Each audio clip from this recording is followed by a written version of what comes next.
Atenção odontológica. O que a gente pode e o que a gente não pode. Então, gente, circular nos vasos de menor calibre, não nutrindo e oxigenando as extremidades do corpo, logo prejudicando dentes e ligamentos periodontais. E eu acredito que isso tenha ficado claro.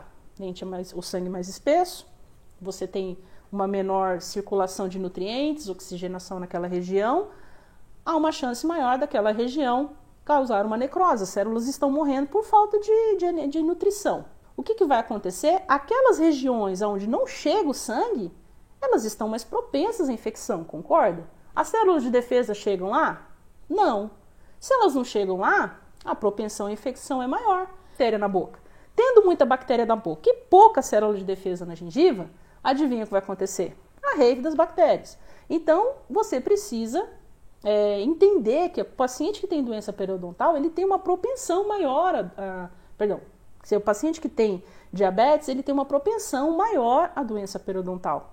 Tá? Isso características próprias da doença. Então, o paciente que ele tem diabetes mellitus, ele precisa ter uma conduta preventiva com relação à doença periodontal, principalmente tendo em vista o risco da doença, né? O risco disso acontecer. Torna necessário, né, incluir na conduta clínica criteriosa avaliação de saúde do periodonto, além de profilaxias frequentes, em associação à orientação de higiene oral.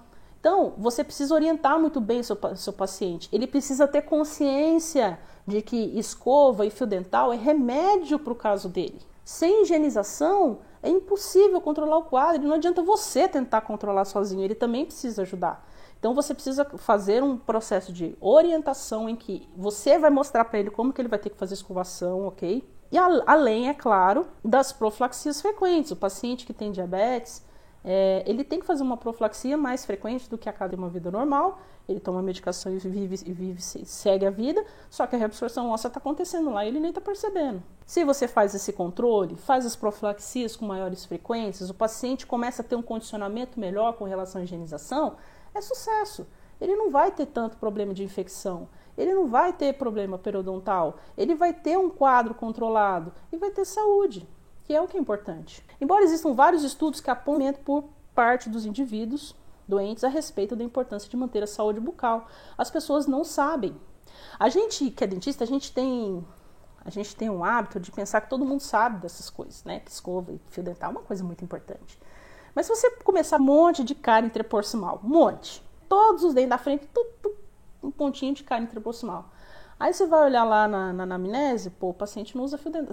Você põe lá, você usa fio dental? Pode ter certeza, 99% das vezes ele vai falar não. Aí você já sabe onde você vai ter que atuar. Porque afinal você é agente da saúde, você não é da doença. Você tem que induzir seu paciente a ter uma boa higienização. Você tem que mostrar para ele que é importante. Você, tá vendo isso? Isso aqui aconteceu porque você não está usando fio dental. Aí ele vai levar aquele susto. Agora eu sei por que sua boca está assim. Aí ele vai falar que o antibiótico ele não tinha condições. Ele vai falar muitas coisas. Aí você vai falar assim, não. Então é importante ter isso muito claro. É uma coisa simples, mas que faz toda a diferença. Alguns estudos apontam que pacientes diabéticos, em comparação a indivíduos saudáveis, têm maiores riscos, né, de desenvolvimento de doenças periodontais, comumente apresentadas reabsorções óssea alveolar, inflamação gengival, abscessos do periodonto. Se esses pacientes têm maior propensão a ter esse tipo de coisa, o que você precisa fazer? Ninguém tem a visão de raio-x. Ninguém tem visão de raio-x. Então, você precisa de radiografias para também ajudar no monitoramento. Muitas vezes, a profundidade de bolsa vai te dar uma boa noção de como está a situação. Mas, existem reabsorções que você não consegue ver a olho nu. Você precisa da radiografia.